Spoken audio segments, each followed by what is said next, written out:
The first thing that's like really coming to mind is you are not alone, like truly not alone. Mm, Even if that means like there's just other women around you in your community that are very likely going through something similar, and maybe yeah, that won't be someone you end up speaking with. But I just really, the more, once I got through the other side, once I started telling people, then you start hearing all these other stories, and really the majority of the women I spoke to had experienced something similar. And yeah, you're truly not alone. If you're not ready to talk about it, as we said, that's of course fine, but I guess know that when you are ready, you will be met with, yeah, compassion and understanding, and maybe similar experience, honestly.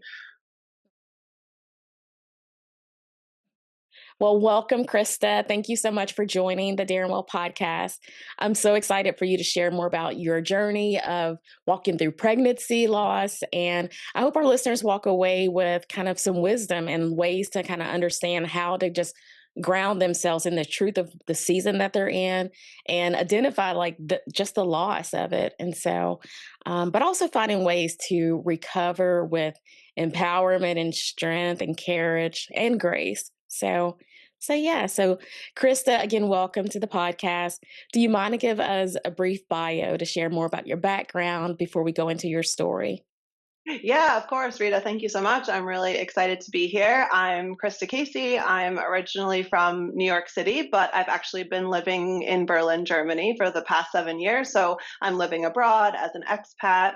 And professionally, I'm a coach, I'm a creative, I'm also a speaker, and I'm a mother, which is very important to me. And I also like to share my top values when I introduce myself, because I think we can learn so much about another person when we hear their values. So my top two are connection and curiosity. And that really Oh, guides I a love lot that. of, yeah, yeah, it for me becomes a real compass and helps with decision making, with kind of understanding where to invest my time and maybe even what to say no to, which I think is also such a powerful tool, knowing when to say no, when to protect our energy.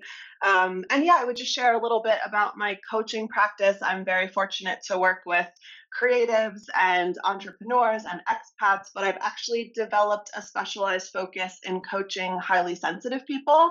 I'm also a highly sensitive person, and it's so kind of interesting and rewarding for me to help sensitive people really understand their superpowers, bring language to it, kind of create frameworks, but also protect their energy, because it can be quite draining when you have this high sensitivity. Cool, cool.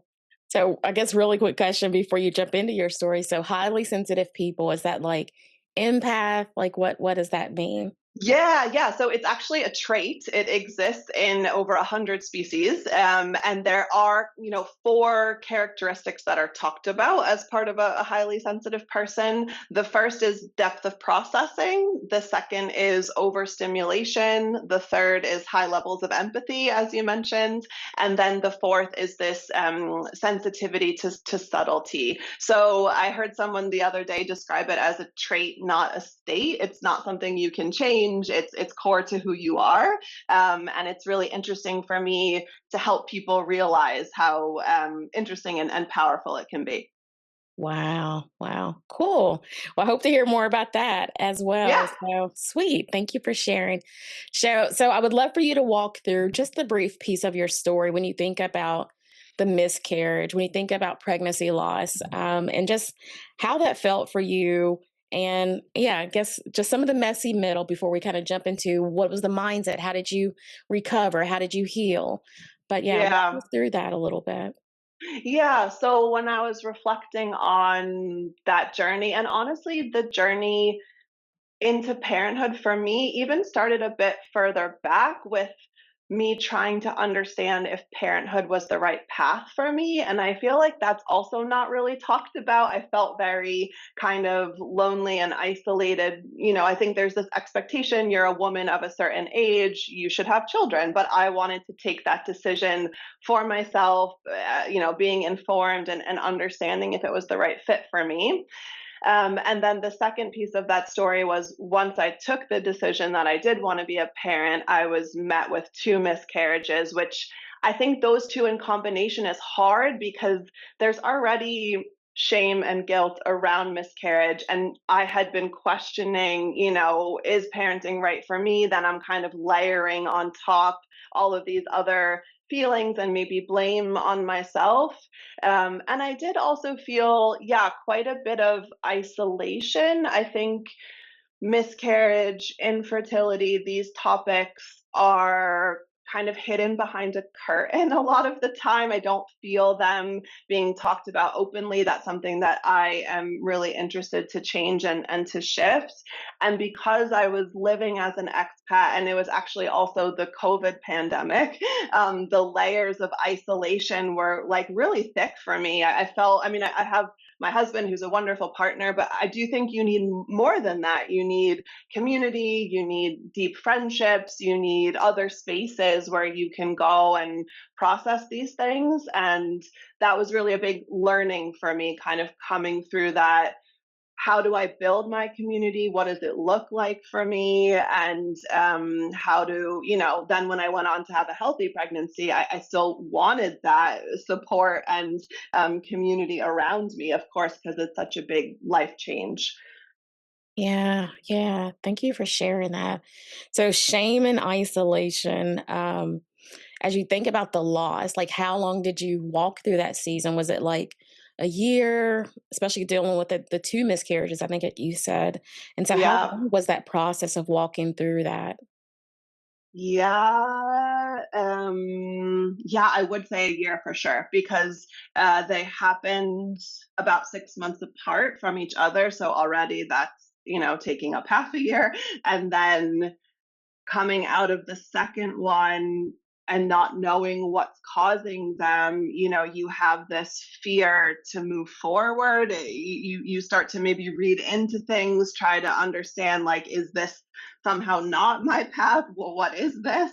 And I was very fortunate to get some answers around what was causing them, and it was actually being caused by my thyroid. I don't know if women know that this can cause miscarriage, but I think that's interesting to be aware of. If you have any imbalance in your thyroid, it's good to stay on top of this. But some people don't get answers, and the uncertainty and yeah, the fear and the healing journey takes time. I think especially when I wasn't I didn't have the people to turn to at that time. And then once that occurred to me that I wanted to build this support system, then of course that takes time too. You need to find trusted people, you need to find resources. I did find a therapist and a coach. And so I think your community has a lot of different flavors to it. And you have to build that, yeah, over time with intention. Yeah. Yeah, that's very true. So we'll definitely talk more about like the healing path, the healing journey. Um, and so a year of walking through just brokenness. So would you call it brokenness and thinking about like all the different pieces? So the fear, the shame, the isolation. I guess if you had to name which one was the heaviest for you, looking back, which one was the heaviest for you out of all of those Yeah. things? Yeah, for me, the isolation because I felt I honestly, and this was a choice I made, I didn't even tell my family and my closest friends because I just didn't feel in a place where I could even take on their support. I just felt I couldn't go into explaining it over and over again, and I don't know that that was the right choice looking back, but that's the choice I made at the time. But because of that, it really was just my husband and I kind of going through this together, which is of course support in itself. But I really do think you need more than that. Yeah, when this is happening. So yeah, the isolation I would say was the most powerful. Wow. Yeah. Yeah. And definitely, I understand the need to self protect. I understand the need to do what's best for you. I think that's the other thing that when women are walking through pregnancy loss, like everybody's story is not the same. And so, like, you get Right, to choose, like, what path, what feels true to you in the moment. So, in the right. moment that felt true to you of just like hunkering down. And so yeah, thank you for sharing that. Thank you for Yeah, of sharing. course. Yeah. Yeah, so the hardest part was the isolation, the deep isolation. Yeah. And even for women that do have like a support system, I'm still hearing from other clients that even the isolation still it feels true because nobody can understand your depth of loss. Yeah. Yeah, of course. And everyone, I think with absolute good intention tries to support, tries to understand, but sometimes that can also be overwhelming and, trying to maybe they're also upset, of course, because maybe that would have been their grandchild or some other close person to them. And I think maybe going back to the highly sensitive person trait, like that would have been a lot for me to then take on other people's grief or emotions or reactions. And I do think that was part of why I made that choice to just, yeah, protect myself for now. Once I feel more stable, more on solid ground, I, of course, want to talk about this and process it with others. Yeah. Yeah. So, what would you tell the lady that is walking through her first miscarriage, her first pregnancy loss, her first infertility treatment that didn't go so well? So, what would you tell that lady that's struggling with that? Yeah, the first thing that's like really coming to mind is you are not alone, like truly not alone. Mm, Even if that means like there's just other women around you in your community that are very likely going through something similar, and maybe yeah, that won't be someone you end up speaking with, but I just really the more once I got through the other side, once I started telling people, then you start hearing all these other stories, and really the majority of the women I spoke to had experienced something similar. And yeah, you're truly not alone. If you're not ready to talk about it, as we said, that's of course fine, but I guess know that when you are ready you will be met with, yeah, compassion and understanding and maybe similar experience, honestly. mm. So, that sounds very hopeful. Yeah. That sounds very Yeah. hopeful in a moment that feels very scary, very Yeah. isolating, very vulnerable. Yeah. Yeah. As you think about the birth of so your first child was your son? Yes, that's right. Yeah, Yes. yeah, yeah. Okay. So walk us through the pivotal moment when you think about the birth of your son. Yeah, I mean, it's incredible. It's and I wanted to have a natural birth. I was able to do that, and yeah, this feels like an intense moment of power and really like being grounded in who you are, and bringing a child into the world. I think is almost hard to describe. But an interesting part of that journey for me, honestly, I had this like I remember coming home from the hospital. He's of course already here. I'm in awe of him, and then I had almost this new wave of feeling. The only way I can describe it is like I felt these unhealed parts of myself. I felt this like, oh wow, there's more work to do, and I think there's always more work to do. I think we probably work on ourselves our whole life. So, but I did have this strong feeling of like, yeah, he's here. He's going to be looking to me for.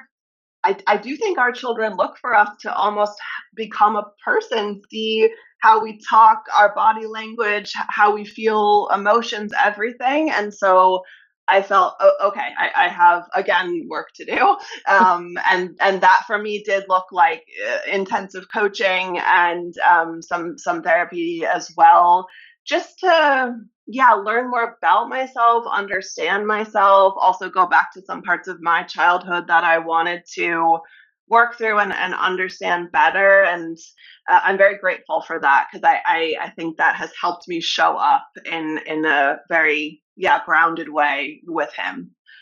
Yeah. Yeah. So walk me through the timeline. So how long it was after the loss between you were able to bring into the world your beautiful boy? Yeah, yeah. I mean, the last miscarriage I had was March of 2021, and then my son was born September of 2022.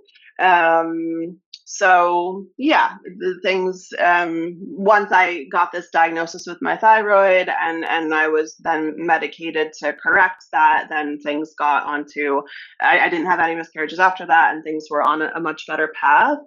And yeah, the I do remember this moment coming home from the hospital. Like, he was so young, so I think these, like, and truly a few days old. I think these strong feelings and reactions that we have come very early on, to protect, to show up in a certain way, to maybe work on parts of ourselves that we didn't know still needed healing. Yeah. So did that part feel overwhelming? Yes, because of course with a newborn, there's exhaustion and like physical exhaustion and sleep deprivation and all these pieces. And then realizing like, oh, but I want to kind of embark on this work to, yeah, work on my mental health and work on how I'm showing up. And so that felt like another thing to do, but really well worth it, and something that I do feel was necessary for me. Yeah. Yeah.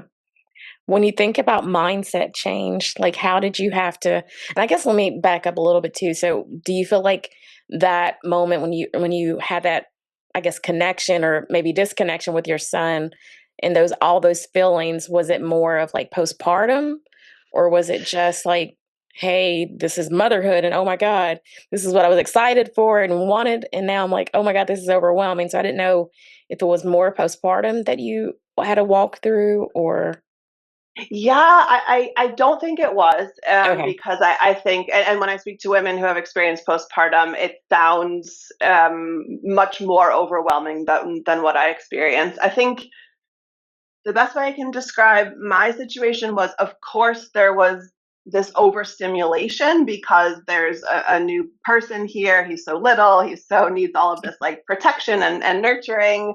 Um, but then I had actually, we worked with a doula because we're living as an expat family, and a doula really brings this very incredible layer of support and presence for the family, for the parents.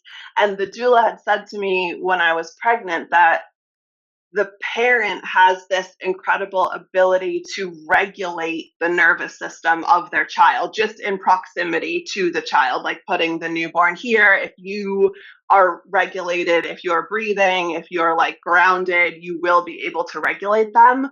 And that like was so powerful. That was when I was still pregnant. I heard this, and I think that really sat with me. And then we get to this moment where like he's here, I don't feel regulated, like how now what's going to happen if I'm, and this was in some ways new language for me, this kind of like nervous system regulation. What does it mean to be dysregulated? How do you fix that? And so that now that I have a lot of this language, that's more how I would describe it. Like, okay, wow, I'm in this amazing position to help regulate him, and to do that I have to do some work on myself. Yeah, yeah.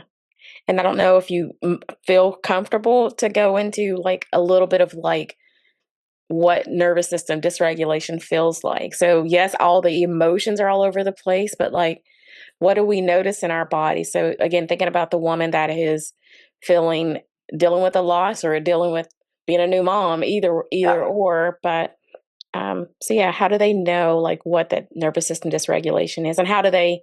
And I guess that could be pivoting to the next question of like, how did you shift your mindset out of all of that? Yeah. My understanding now is dysregulation can look different for different people. Like for me, and it can be tied to this kind of flight or fight mode. So you Yeah, can get into this like heightened sense, heart racing, this more like something quite powerful is taking over. Not anger, but just this maybe like stress is taking over your body. Or it can, I think, look like very low, if you're having like very low energy.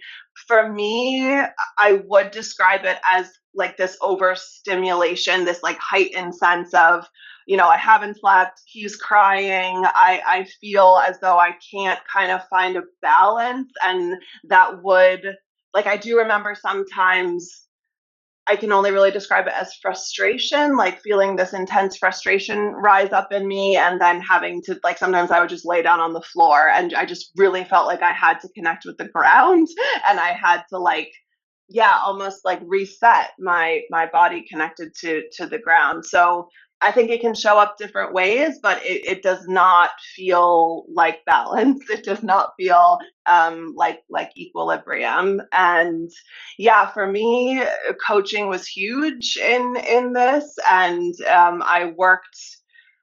I would say I heavily worked with like rewriting some very powerful scripts in my mind, almost like rescripting, maybe you could say, Yeah. to change my mindset. And also like breath work, meditation, and yeah, being outside. Like I found a few ways that kind of helped me reconnect and ground down. And I think it can be simple things, but you for me the skill has become knowing when it's coming, because it does still happen. I do still sometimes like feel I'm dysregulated, and then like catching it before it gets too far, and bringing in some practice that I feel can correct it. Absolutely, absolutely. When you think about mindset, what was the biggest mindset shift for you? So you talked about like this life out of obligation. So can you speak a little bit more about that? Yeah, I think yeah, one really big mindset shift that comes to mind is, and this is what honestly is one of the things that made me realize I could be a parent. It's this quote by Glennon Doyle. She says, "A responsible mother is not one who dies for her child, but one who shows them how to live." And I think Ooh, say that yeah, again.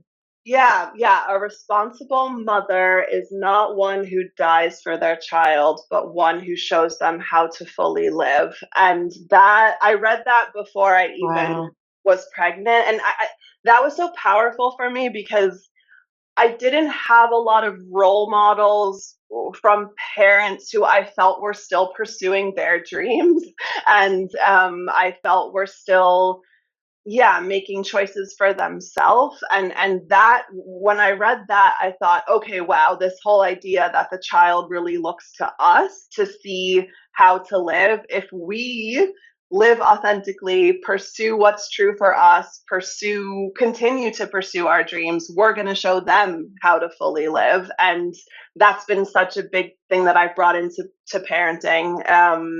And yeah, I think I had previously had this idea that the parent was somehow responsible for the child's happiness, and that gave me a lot of anxiety because I think, first of all, I think happiness is a bit intangible, and we can't live in a constant state of happiness. It's just not natural or normal. We have the whole range of emotions. And so, this idea that I could in any way control happiness for another person felt impossible. And Yeah.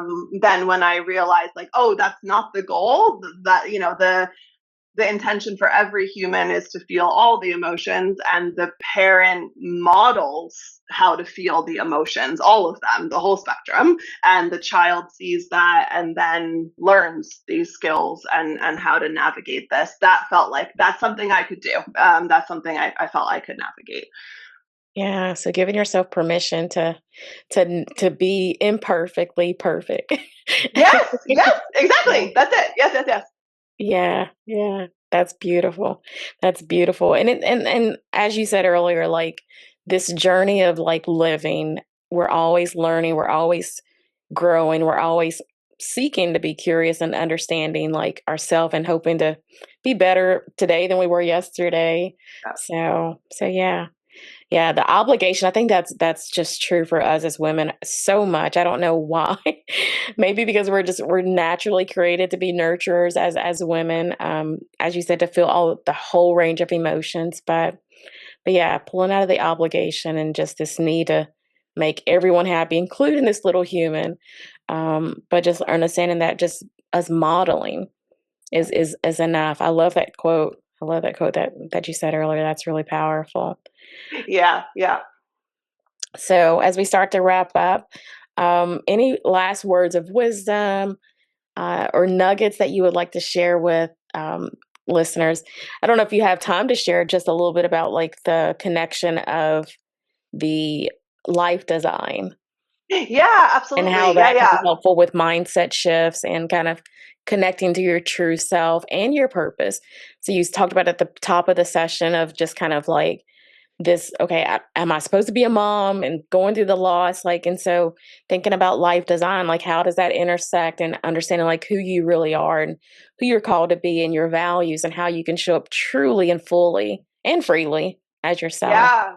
Yeah, I would love to talk about that. Yeah, so my coaching certification comes from the Designing Your Life Institute, and they, yeah, talk about each life as a life design, which I love because I also come from a creative background.